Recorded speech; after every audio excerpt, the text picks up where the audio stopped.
You are listening to SPN, the Sports Podcasting Network.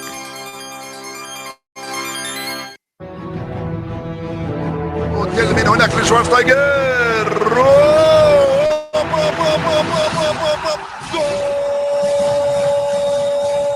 pegarle Ronaldinho Gaucho. Ya lo hace. Pierna derecha, directo al arco. ¡Golazo! ¡Golazo! ¡Golazo! ¡Golazo! This is Soccer Today, live on SPN Radio, your new live show about the beautiful game in all its glory, with Dwayne Rollins and Kevin Laramee. MLS, EPL, La Liga, Champions League, all is fair game. Powered by the Sports Podcasting Network. Visit us at sportspodcastingnetwork.com. Good night and welcome to Soccer Today. Joining me today on the line to talk about the Premier League, to talk about Bob Bradley, and some MLS as well. Scott Nicholls, freelance writer. Scott, how you doing today?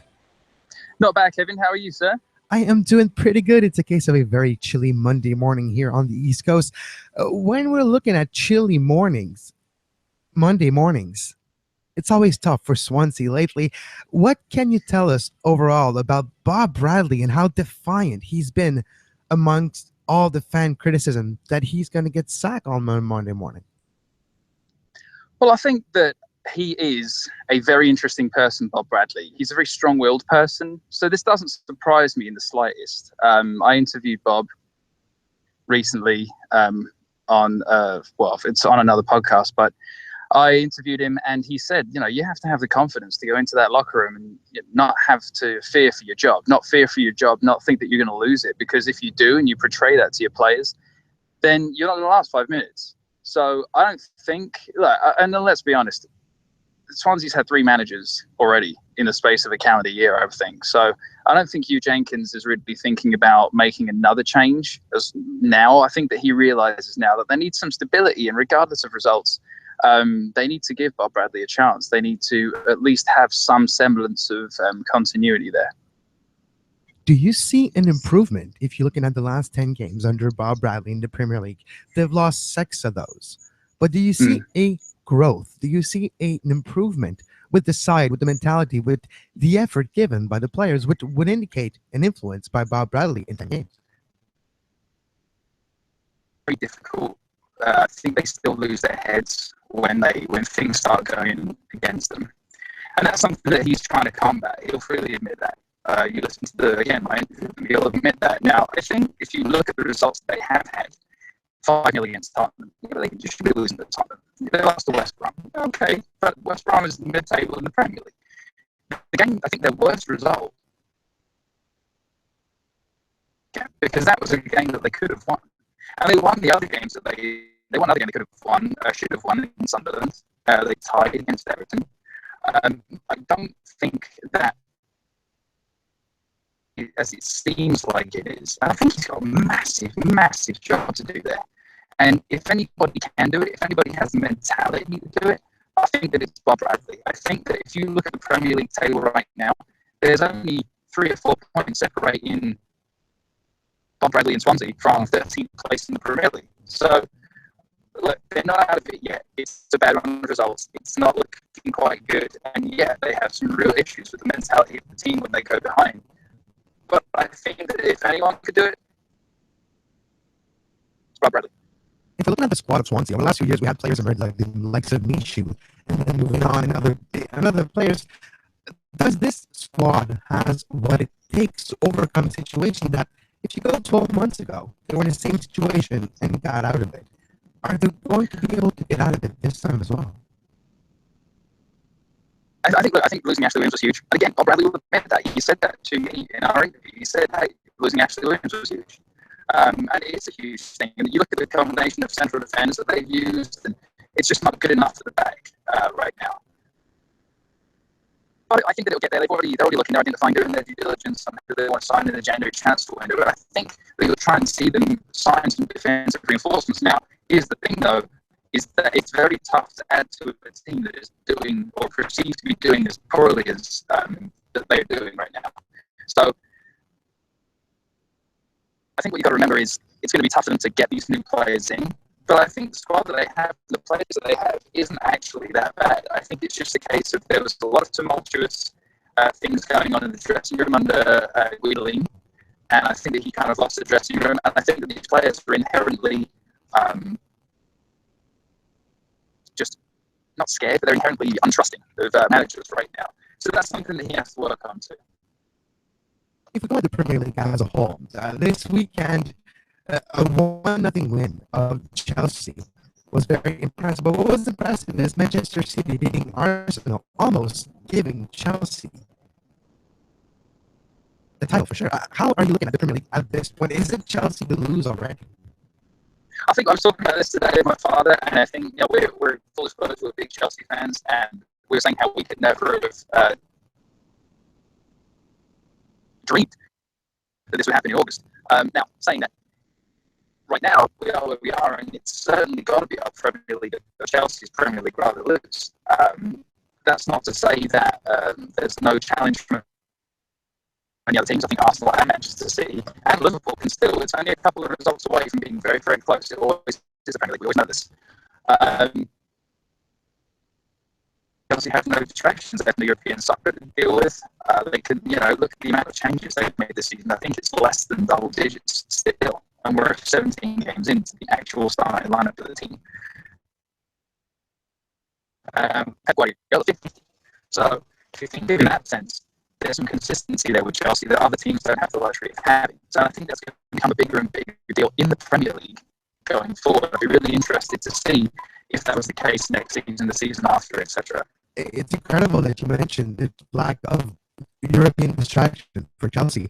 If we go back to a year ago, a club, Leicester City, was able to put on a performance and continue that run to the Premier League title, having no European distraction, having only one competition truly to focus on, and they were able to pull it off. We're seeing maybe Chelsea doing the exact same blueprint with a very higher level of squad and players performing like Diego Costa. It certainly helped Chelsea with the players like Diego Costa this season. I think it's not.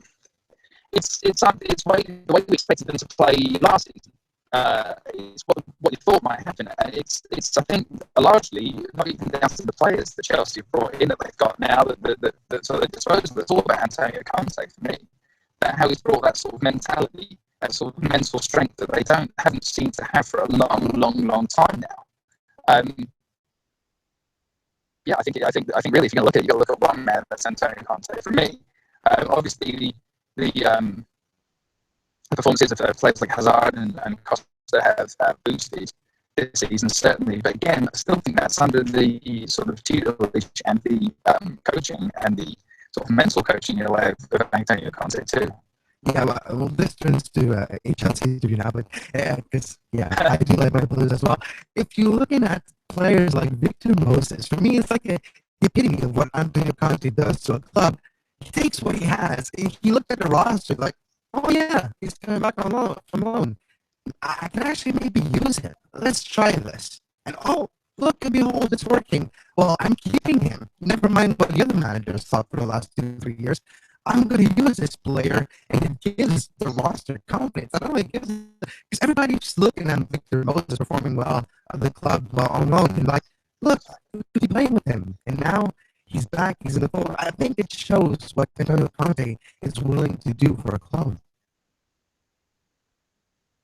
In the press, I can't believe no other manager has seen the qualities that I see in Victor Moses before. He's fit. He can run 70 meters up and down the field. He's skillful. I mean, and honestly, if you ask most Chelsea fans who their best winger was in pre-season last season and maybe the season before, it was Victor Moses.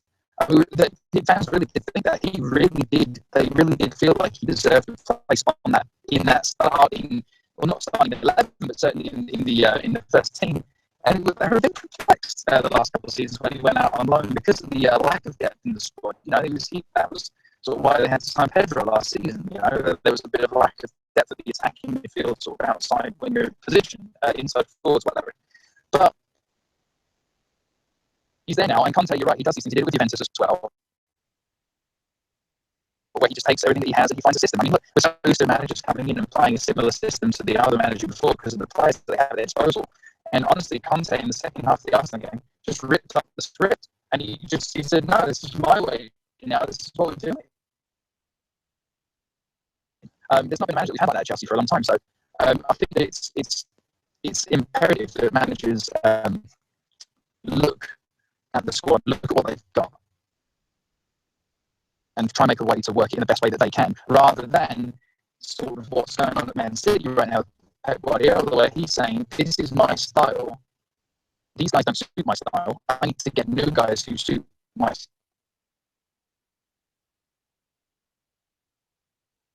style, rather style, his system, his philosophy with the players that he's already got." That's not to say that managers should never buy new players or anything, but I think that's the difference for me between Pep and Conte right now. Is that Conte's adapting to what he has, and Pep's kind of trying to get his players to adapt to him. You know what I mean?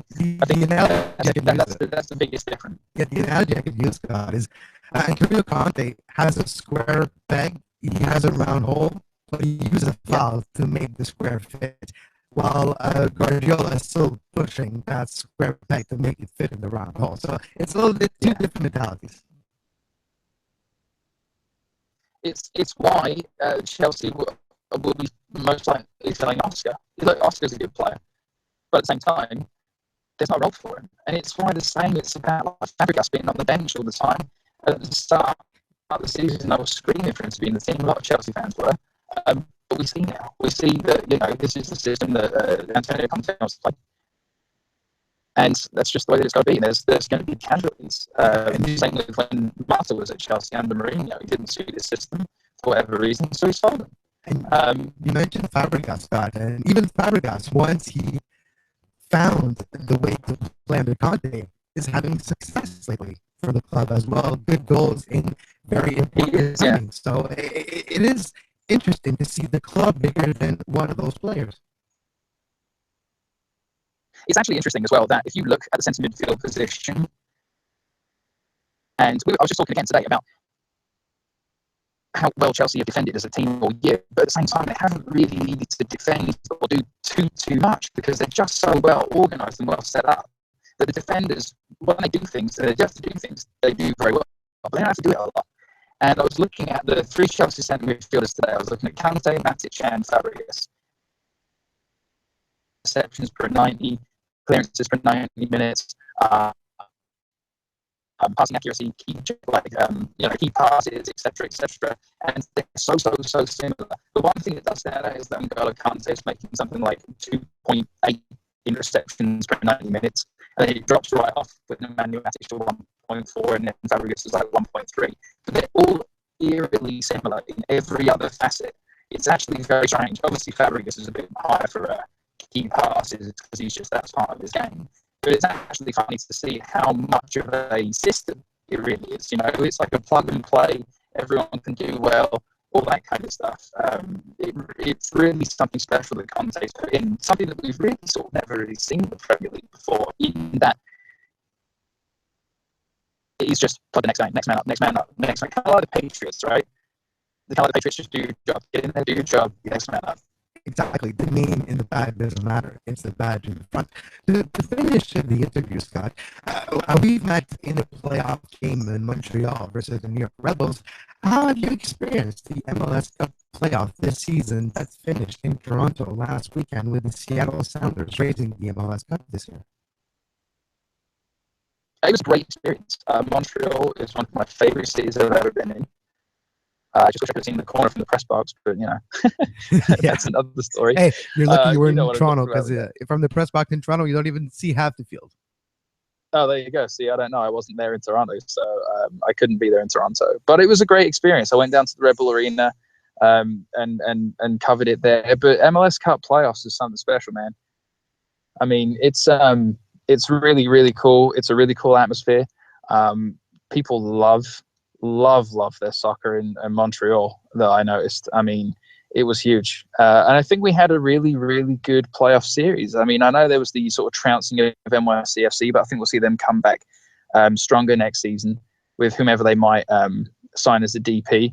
And honestly, I think Fabregas would be a great DP for New York City FC to have. Just in he's about to turn.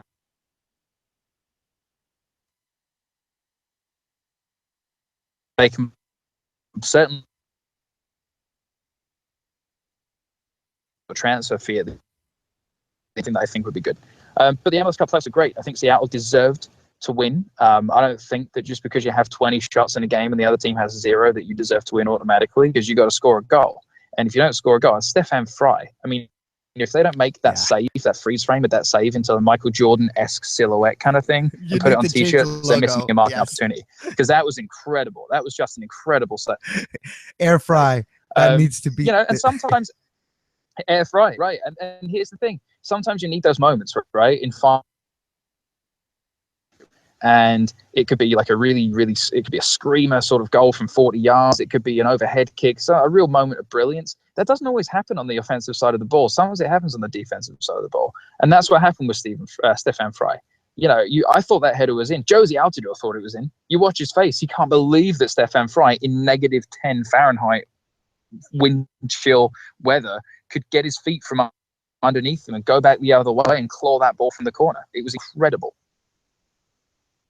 Scott, can you tell our listeners whether they can find your work? You can find me on Twitter at Scott Nicholls. You can find me on Facebook, facebook.com/Scott W. Nicholls, because I took a weekly vlog called The Final Third. I talk about some 3 big issues in the game that week. Last week I talked about Pep Guardiola. I talked about Oscar, the Chinese super. I talked about the use of the video assisted referee in the Club World Cup. And you get to look at my beautiful face, so you can watch that and feel warmth, and yes, as you do. And like I said, on Twitter at Scott Nicholls. You can find me pretty much everywhere at Scott Nicholls. If you're saying at Scott Nicholls and it's on some sort of social media, you can probably find me.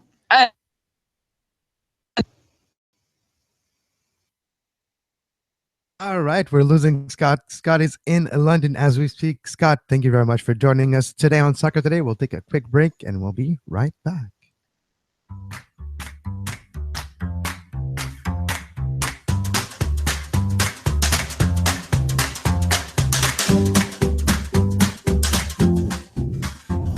You are listening to Soccer Today, live on SPN Radio.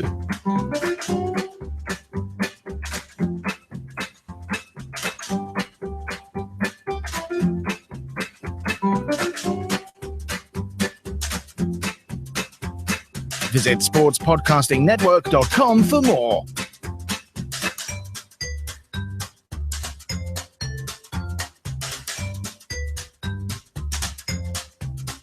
And we're back on Soccer Today. A little bit of different kind of news, weird news coming out of Vancouver. It was announced on December 17th. David Edgar of Canadian men's national team fame, playing for Vancouver, suffers right knee injury on a hit and run during a golf trip in Arizona. He is the native of Kitchener, Ontario, has returned home and is currently undergoing further evaluation with direction and oversight from the club's medical staff. The club will provide an update when more information is available. Very bad news coming out of Vancouver. Hopefully David Edgar is okay. The extent of the injury is not announced yet. Hopefully it's not in MCL, ACL, that type of injury. That would be very bad news for David Edgar being sidelined, and that would not be a good news for the backline of the Vancouver Whitecaps heading into 2017. That will be interesting to see what are the ramifications of this hit and run on David Edgar during a golf trip in Arizona. Other news in Major League Soccer, Seattle Sounders General Manager Garth Flagaway said late last night, "We may not play Champions League games until 2018 due to some potential format changes in the CCL. So that will be interesting to keep a closer look in the next few weeks." Other news, North Carolina FC president his name is Steve Malik, owner of the North Carolina Football Club, formerly known as the Carolina Railhawks, has announced that they would will put a formal bid of the 150 million price tag before the deadline of January 31st, 2017. They will bid for a soccer club. That will be fascinating to see. They want to build a 24,000 stadium in the Triangle area. So there's 3 potential sites right now for the Wake Med Soccer Park. It will be interesting. So in Kerry, that's one of them, but there's 2 others. So we'll see for what site will be for a new stadium. Roman Torres was named the Latino del Año player in MLS, Best Latino Player. And a lot of the rest of the league is, if you take the playoffs out, maybe Nacho Piatti should have won. And that was the conversation on social media when it was announced that Roman Torres won the Latino Player of the Year in Major League Soccer. People were talking that, look, maybe Nacho Piatti was actually, if you take the final, like the MLS Cup final out, was the best Latino player in Major League Soccer.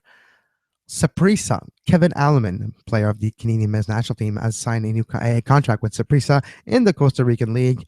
We'll see how that affects the performance of the Canadian men's national team in Major League Soccer. In CONCACAF, I mean. Interesting to see Canadian players play in CONCACAF, in Costa Rica, Mexico. Gives experience, makes the trip down south when you're trying to qualify for a World Cup dating. And I kind of like that news. Kevin Laramee going to play for Saprissa in the Costa Rican Premier League. 'Tis the season.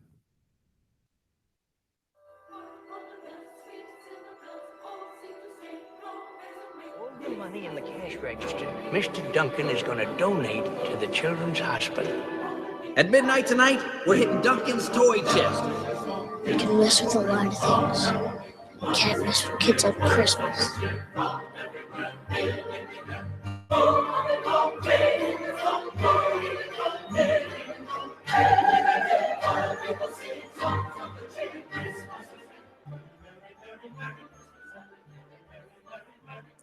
I want to continue the discussion on Bob Bradley for a second.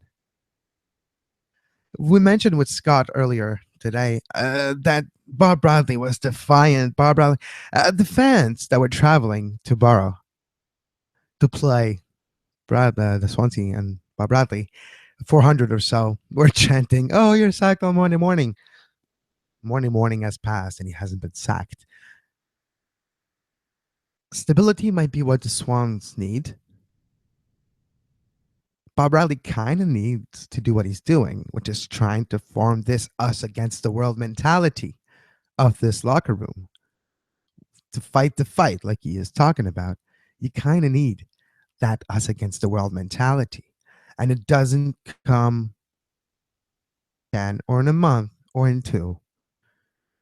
Comes a little further. Back up. You need to truly go down first. I'm not saying they're going to get relegated. What I'm saying is they haven't hit rock bottom yet. If they hit that 20th spot, then only way they can go, it's up. And maybe that's what's needed. Maybe it'll happen next week. What I'm saying is I do feel Swansea will find a way out of those 3 spots. 17th position doesn't seem so far away when you're looking at the points and not where you stand. And that will be the objective of Bob Bradley in the next few weeks. So that will be very, very fascinating.